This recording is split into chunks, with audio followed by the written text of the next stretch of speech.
du er et fedthoved, jeg er et fedthoved, I fedthoveder, det skal man være. Over halvdelen af byggematerialet i hjernen skal være fedt, og derfor bliver du nødt til at spise noget sundt fedt. Altså, vi ved godt et eller andet sted, selvom der er nogen, der siger, det vil jeg ikke høre og ignorere, det, at usundt fedt, alt har været dyppet i frityregryden osv.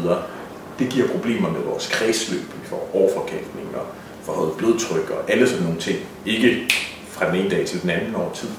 Men så tænk på, at hjernen den er lavet 60% fedt, så hvis du spiser noget fedt, som du godt ved, at dit hjerte er rigtig dårligt dag, har det rigtig dårligt af med tiden, hvad tror du så, der sker i en struktur, der bruger mere energi end noget andet i kroppen, hvis over halvdelen af den så bliver bygget af noget slamfedt?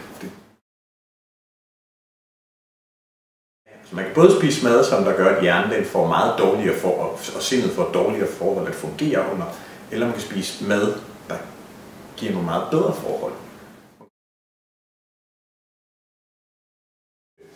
I England der er hele distrikter altså hele området distriktspsykiatrien, hvor man bruger mad og ernæring på lige fod med alle de traditionelle tiltag med samtaleterapi, kognitiv terapi, psykoterapi, alle de her sociale tiltag, skal folk have hjælp med uddannelse, afvinding fra misbrug og medicin.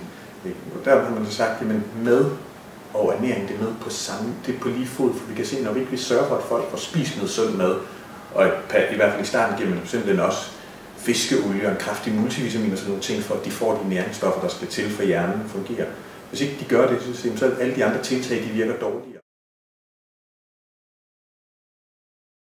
3 eller 4 ting, som der vil være det vigtigste at fokusere på som det første. Et er at begynde at spise godt med sundt fedt, fordi vi ved, det altså hjernen er bygget af omega-3 fedtsyre, som man finder i fisk eller fiskeolie, og som der også i valnødder, og de ligner en hjerne. Hallo? Der er i hørfrø og i hamfrø, og nej, man bliver ikke skæv af hamfrø eller i hamfrøolie. Få de her omega-3 fedtsyre ind, som der er så vigtige for hjernen, de byggematerialer, og de gør også, at den rent biokemisk fungerer bedre.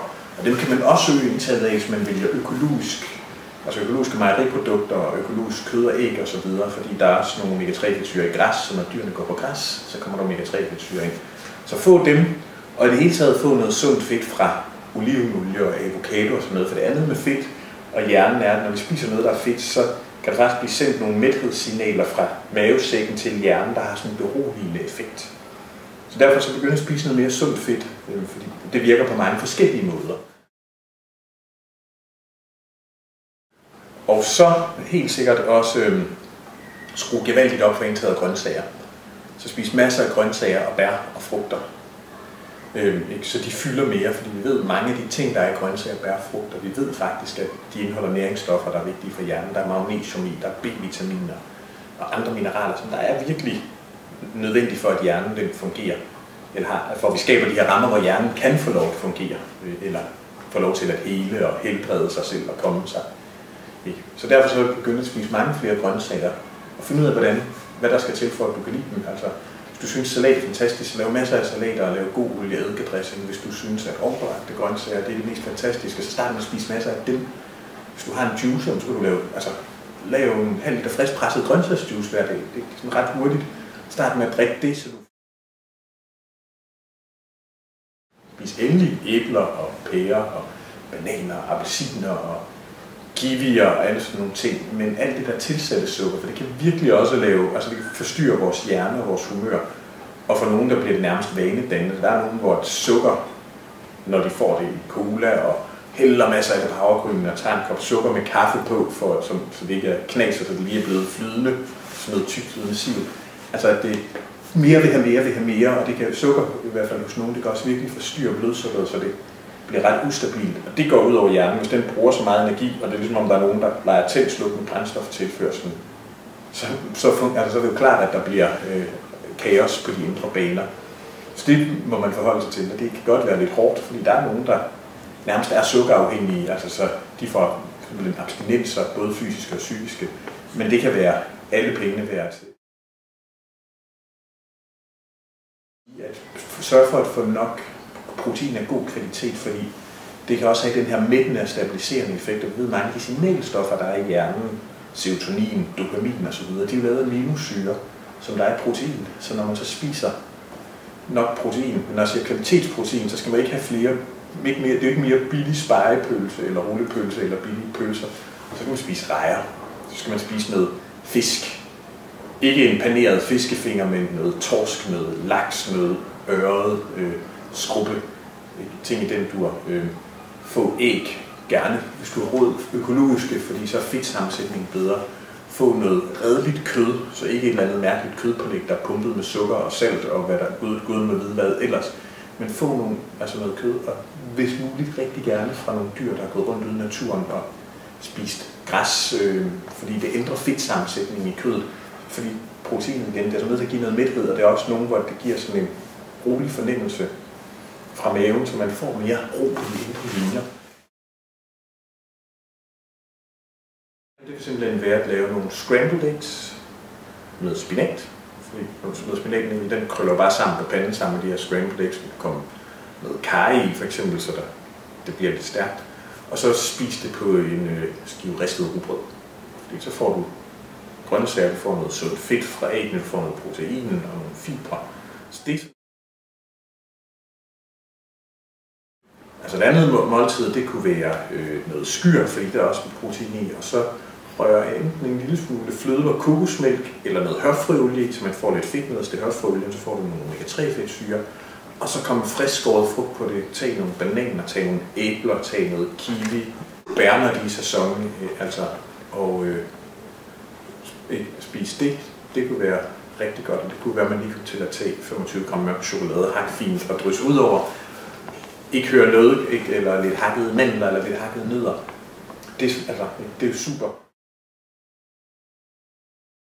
Hvis det var noget, der er hurtigt, så kunne det for eksempel være, at man tog nogle rejer og et æg, der er kogt smilende, og grøntsager, så tage noget salat, tage noget peberfrugt, og så noget olivenolie på, og måske lidt hvidløg og salt og peber, måske lidt citron.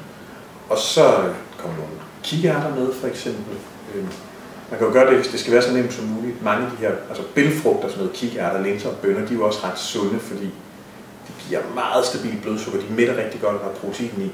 Og hvis man ikke kan overskue at koge dem, så kan man faktisk godt købe dem på dåse, hvor de ikke er i lag med alt muligt pjat. Så tager sådan en halv dåse kikærter, man dræner, og så vender med grøntsagerne og rejerne og det smilende æg. Så har du noget, der mætter rigtig godt og giver dig bare sådan fuldstændig bum. I stedet for rejer, du kan også have noget tun. Så få helst tun i vand eller olivenolie, fordi nogle gange nogle af de andre olier, de er ikke altid lige heldige. Så få noget tun, og så får du også nogle omega-3-fedtsyrer gennem det. Altså et spidskål, så tager jeg det yderblade, eller ikke de allerødste blade, men de store blade, og så lægger noget røget laks ned i, og noget pesto, og nogle snittede grøntsager, og så ruller det jo sammen, så har du en wrap, hvor du har fået grøntsager. En sund shawarma. Ja, simpelthen en sund shawarma, ja.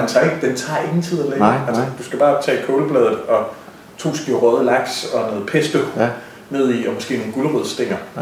Det er faktisk hurtigere at gå ned til den lokale grillbar eller ringe efter. Jeg bliver sgu helt sulten. Det kunne man jo. Det lyder godt. Det kunne være, det er sådan ret hurtigt og til at have noget at gøre. Så hvis nu du forestiller dig, at du har en tallerken, og du lægger te henover, ikke? Så her har du tallerkenen, her har du teet. Så alt ovenover teet, og det er jo halvdelen af tallerkenen, det skal være grøntsager. Og de skal selvfølgelig først på tallerkenen, fordi ellers jeg skal nok komme de der grøntsager på i morgen, Så hvis man starter med at fylde halvdelen af tallerkenen med grøntsager, salat, ovenbagte grøntsager, lynstigte grøntsager, dampede grøntsager, marinerede grøntsager. Og så har man teet, så man har de 2/4 tilbage. Mindst en fjerdedel, det skal være sundt protein og sundt fedt. Det skal være sådan noget avocado, rejer, æg, kyllingebryst, noget mere oksekød, helst fra dyr, der går på græs, hvis man har råd til det, og mulighed for det. Alt muligt fisk, det kunne være torsk, det kunne være laks, det kunne være ørred, fjæsing, kulder, sej, rødspættefilet, skrubbefilet, hvad det nu skulle være. Og så den sidste fjerdedel, det skal så være de her mere koncentrerede kulhydrater. Altså det skal være sådan noget som kartofler, eller fuldkornspasta, eller nogle flere kikærter, linser, bønner, eller nogle brune ris. Så tager nogle bananer med skrald på, piller lige klistermærkerne, hvis de sidder. Giver dem 15-20 minutter i ovnen ved 200 grader, så de bliver helt sorte og faktisk sprækker. Så lader bananerne ligge i skralden og bare skærer den øverste del af skralden af, så den sådan ligesom ligger ned i, og så tager noget mørk chokolade og drysser ud, og så smelter det her, fordi bananen jo ligger i skralden. Så det er ikke sådan noget, at chokoladen løber ud på tallerkenen, så man skal til at sidde og slikke den bagefter. Så jeg tager en teske, så bliver simpelthen skovle. Man roller lakridspulver, og så blander det med noget stødt tørret ingefærpulver. Lakrids smager lakrids, ingefær det smager stærkt, hallo det smager salmiaklakrids. Og så tager du frugt, som du har skævet stykker, og så har du sådan en skål med den her blanding af rålakrids og ingefær, og dypper ned i, så du tager æbler, du skåret både, eller pære, eller melon, der er skåret skiver, eller banan, der er skåret stykker, dypper ned i. Når du spiser det, frugten den er sød, og den der blanding den smager salmiaklakrids. Nu har du givet dig selv sundhed og næring med din salmiaklakrids smag.